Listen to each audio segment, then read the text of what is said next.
The airport at Bamako in Mali. This is where some of the Malian emigrants who've been dramatically turned back at the gates of Europe arrived back home. Turned away because they tried to enter illegally. You won't see any of them here today, but in 2007, according to official figures, more than 1,500 were sent back home. The situation became dramatic because no one wanted to manage the phenomenon. And now we find ourselves in situations where people are forced to leave. And actually, if we developed and structured immigration properly 10 or 15 years ago, we wouldn't be in this situation today. Migration is one of the main priorities in the cooperation between Mali and the European Union, which has invested 10 million euros in the establishment of a Migration Information and Management Center, called CIGEM. This illegal migration is currently prospering because legal migration is not sufficiently available to users. By that I mean potential candidates. CIGEM provides information to everyone from Mali who's leaving, in transit, or is returning to the country, either voluntarily or against their will.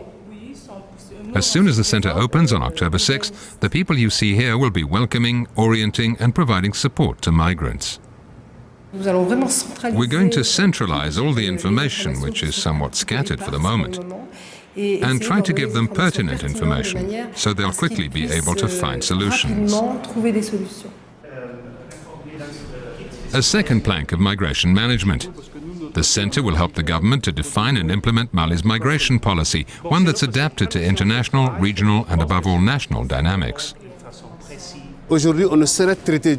Today, we would not be able to deal with migration questions in a sustainable way without taking into account people's desire to develop themselves and find employment and training, which largely explains the reason why they want to leave. Barely 10% of the population in Mali is salaried. Most are either self-employed, artisans, or work on the land, because 70% of the population lives in rural areas. The people live by manual work. However, young people are increasingly opting for a university education. The problem in Mali, and the ANPE and Observatoire studies show this, is that there are more unemployed among people who went to school than those who didn't. This is not because schooling is unnecessary or that it doesn't solve unemployment problems. It's because the training given and the needs of the market are out of sync. This disparity is one of the reasons behind emigration from Mali. You have to look at emigration globally to allow potential candidates to find out where they can go to offer themselves the best chances of success and avoid the risks of illegal migration. The CIGEM is a pilot project.